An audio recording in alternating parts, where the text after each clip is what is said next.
Prophet ﷺ sent Mu'sab to prepare these people for the last chance of success for the deen. Everywhere else turned him down. But the people of Medina, small group, the Prophet ﷺ, he worked on them. So Mu'sab, he was chosen above companions who were older than him, that had more money than him, that were Muslims longer than him. Why? Because the Prophet is picking the best person for the job, not his relative. He didn't send Ali ibn Abi Talib, who's his relative. He didn't, he didn't send Abu Talib, Abu Talib's passed away. He didn't send Al-Abbas, who was his relative. He picked the best person for the job, who was Mu'sab Ibn Umayr, because he had the best manners, because he had that way of speaking, because he was a very influential person. And so Mu'sab Ibn Umayr, he makes his way to Medina, and he was a guest of Sa'd ibn Zurayra from Al-Khazraj. And the people in Medina at the time had two tribes, Al-Aws and Al-Khazraj. And together they would go around and tell people about Islam. Okay, so we just find from day one, Mu'sab, his passion is telling people about the deen of Allah subhanahu wa ta'ala. Straight away, no, people's going to be, may say things about me if I talk about it. People, they may reject me. It was just da'wah, following the commandment of Allah subhanahu wa ta'ala, du'u ila sabila rabbik, to call to the way of your Lord. Now Mu'sab was benefiting from the da'wah. People who accepted Islam, and the leaders of Medina at that point were distressed and upset about what's happening. Because if you look through the history of the Anbiya, there's always opposed by leaders, kings. Okay, you find Ibrahim alayhi salam, Nimrod. We find the Prophet sallallahu alayhi wa sallam, how many chiefs? Musa alayhi salam, Fir'aun. Isa alayhi salam, the Romans and the rabbis at that time. Prophet after prophet opposed by leaders. It's the sunnah of Allah subhanahu wa ta'ala. It always happens, without doubt. So one day, Mu'sab ibn Umayr, he's sitting near a well, and one of the leaders of Medina, he comes. His name was Usayd bin Khudair. He comes and says, if you don't stop preaching, I'm going to kill you. So Mu'sab ibn Umayr, he just says, okay, why don't you sit down, listen to what I have to say, and if you like it, listen somewhat. If you don't like it, then I'll stop talking. So Usayd sits down, and Mu'sab is speaking to him, and as Mu'sab is speaking, you can just see the Iman going into this man. He's smiling. This man came with the intention of killing Mu'sab, and he's speaking to him about Islam. He can just see it changing. So Usayd, he says, if after me, if there's a man, if he accepts Islam, his whole tribe will accept Islam. His whole tribe. And his name was Sa'd ibn Mu'adh. If he accepts Islam, everyone else would accept Islam. And so Sa'd ibn Mu'adh comes, and the same thing happened. He was given this choice to sit down and listen, or, I'll stop talking. Eventually, Sa'd ibn Mu'adh, he accepts the deen of Allah subhanahu wa ta'ala. And this Sahabi, Sa'd ibn Mu'adh, the Prophet sallallahu alayhi wa sallam said that when he passed away, the throne of Allah shook. The arsh of Allah subhanahu wa ta'ala shook when his Sahabi, Sa'd ibn Mu'adh, passed away. And the Prophet was rushing to the grave, saying that maybe the angels will beat me to the burial. And as the Sahaba were carrying Sa'd ibn Mu'adh to his grave, the Sahabi was saying, why is the body so light? And the Prophet ﷺ said, well, what do you expect when the angels are the ones that are carrying Sa'd ibn Mu'adh to his grave? And that's from the da'wah of Mu'sab ibn Umayr. Eventually, the majority of the people of Medina accepted Islam through the da'wah of Mu'sab ibn Umayr. All of them. And this was the first ambassador, if you like, of Islam. Now, after the Prophet ﷺ made that hijrah, a year after that was the Battle of Badr. But the people of Quraysh, they were extremely angry. First and foremost, their reputation's gone down the pan. Second of all, the leaders were killed.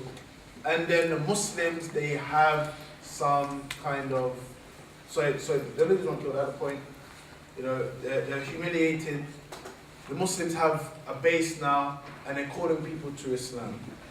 Okay, and so the fact that people are rebelling against the Quraysh, they felt threatened because it meant that other people might rebel. And we just saw that today.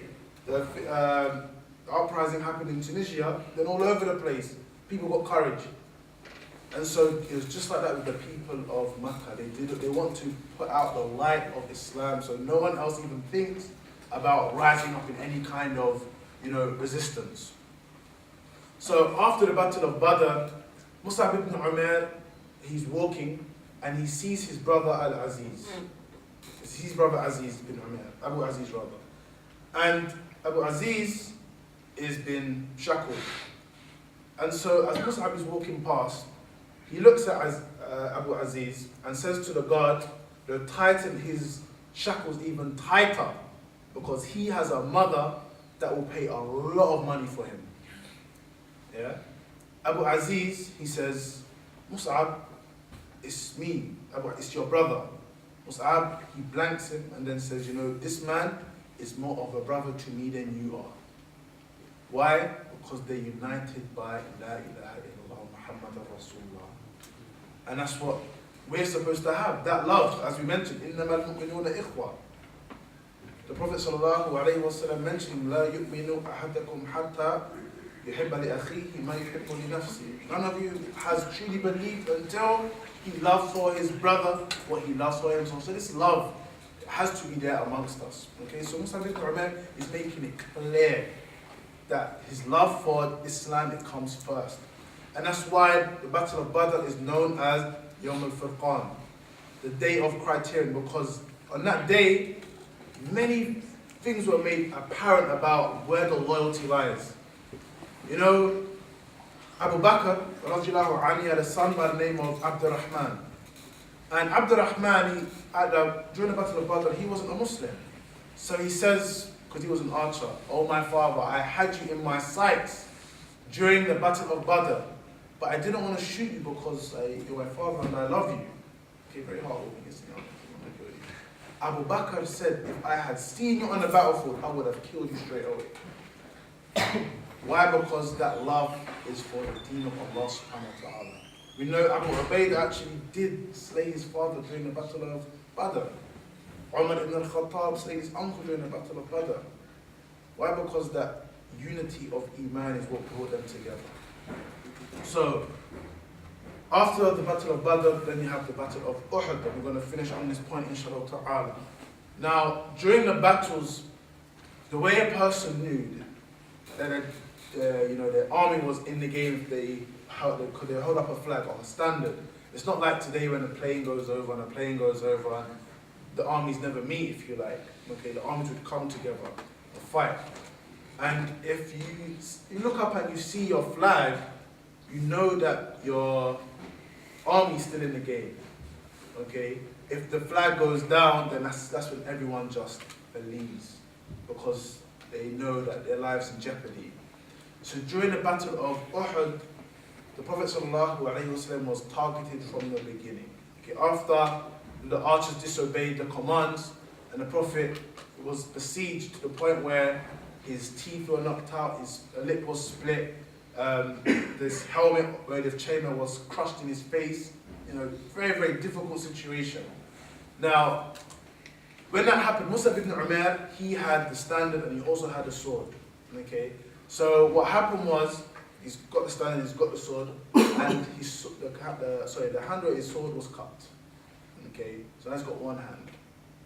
Okay, then after that, he didn't put down the flag and pick up the sword. He just stood there with the flag. And then his left hand was cut. And so he hugs the flag now. He hugs the flag. And all of the time he's reciting the ayah over and over again. Now, many messengers, they were killed. قَدْ خَلَتْ مِنْ قَبْلِهِ الرُّسُلُ. The messengers, they were killed beforehand. Are you going to flee from your hills? And so eventually a spear comes through and it hits Mu'sab through the chest and he passes away. Now, when that happened, Mu'sab Ibn Umayr, he's died, and now the Prophet ﷺ, he made a special dua for Mu'sab Ibn Umayr, this Sahabi that came to Islam with everything in the dunya and left with nothing. And when he had passed away, he only had enough cloth that if you covered his head, that his feet would show. That's all he had left to his name.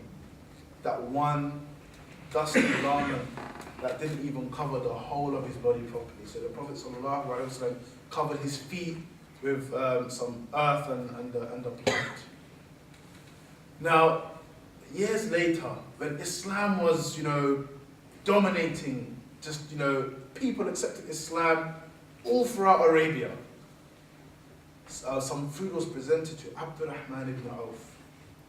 Big plate of food, enormous. And Abdurrahman, when he sees his food, he begins to cry. This is Abdurrahman ibn Auf, one of the 10 promised paradise by the Prophet ﷺ. When he sees his food, he begins to cry. And says that Mu'sab ibn Umayr, he never got to eat like this. He never saw the victory that we are experiencing. He never got to see any of the benefits that we are reaping now. But he was the one who went to he went to Medina and gave the message. He was the one who came to Islam with everything and left with nothing. Abdurrahman, he was crying, he said, I can't eat any of this food, and he left. So that brings us to the end of the story of Mu'sab ibn Umayr, and I pray to Allah subhanahu wa ta'ala that we become like Mu'sab ibn Umayr. And it's important that we learn about these stories, because you can also say, we love the Sahaba, the Sahaba were the best generation, but if we don't actually know about them and take their stories and implement them in our lives, it's just information. Allah didn't give us all of this information just for us to be amazed at the story. Allah mentioned in the Quran, so recite to them the book so that they may, reflect. Okay, so inshallah ta'ala, Jazakallahu khair for inviting me down. Again, I apologize for my timekeeping. Inshallah ta'ala, next time if I'm invited, come down. I'll do so, inshallah.